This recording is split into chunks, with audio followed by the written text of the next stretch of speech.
Hi, I'm Robert Perrin, and we're here on the banks of the Trinity River in Fort Worth, Texas. In the 1900s, it was so polluted, people called the Trinity the River of Death.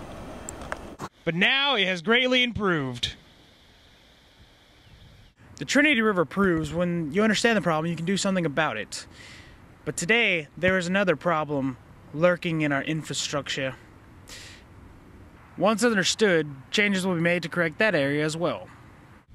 We're going to go behind the scenes of water storage tanks and towers. To get there, we're going to use underwater cameras used by a professional dive crew which cleans and inspects these tanks. The professional dive crew of which I speak of is actually owned by my father. It's called Ron Perrin Water Technologies, and they service and clean tanks.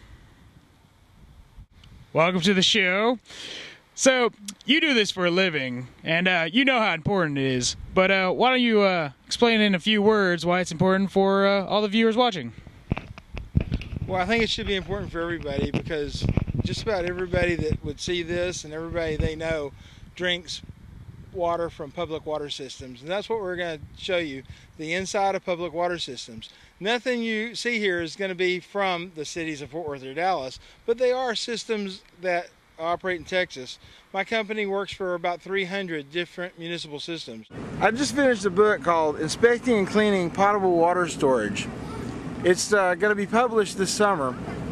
While I was doing research for the book, I found some interesting information at the EPA website. You can find it yourself at epa.gov/safewater.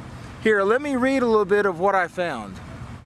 In 1990, the EPA Science Advisory Board cited drinking water contamination as one of the most important environmental risks and indicated that disease-causing microbiological contaminants like bacteria, protozoa, and viruses are probably the greatest remaining risk management challenge for drinking water suppliers.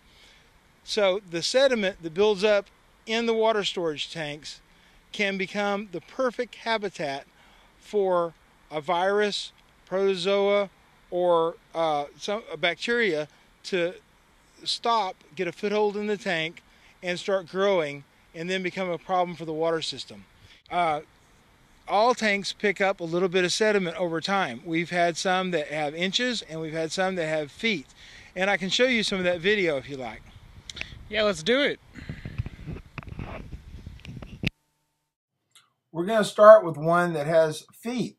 This is a ground tank that has about 24 inches and maybe a little more right here in this big pile of sand. This was probably pumped up from a well. The divers go in, they're completely sealed in their own environment. No part of the diver's body touches the water. He's got a communications mask on. He's washed down with a chlorine solution as required by American Water Works Association and here in Texas also by the TCEQ. Here we have a diver in the tank working. You can see he can remove the sediment off the floor without causing any turbidity, in other words, without stirring it up.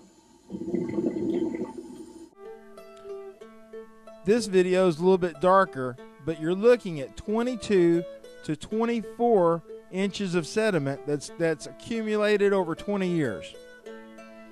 You can see the layers of stratification there, and we're told those very dark, the black layers, are where we have bacteria growing. As you can see, we've got a very effective system to remove this without stirring it up, causing turbidity, causing this stuff to get mixed up into the water system.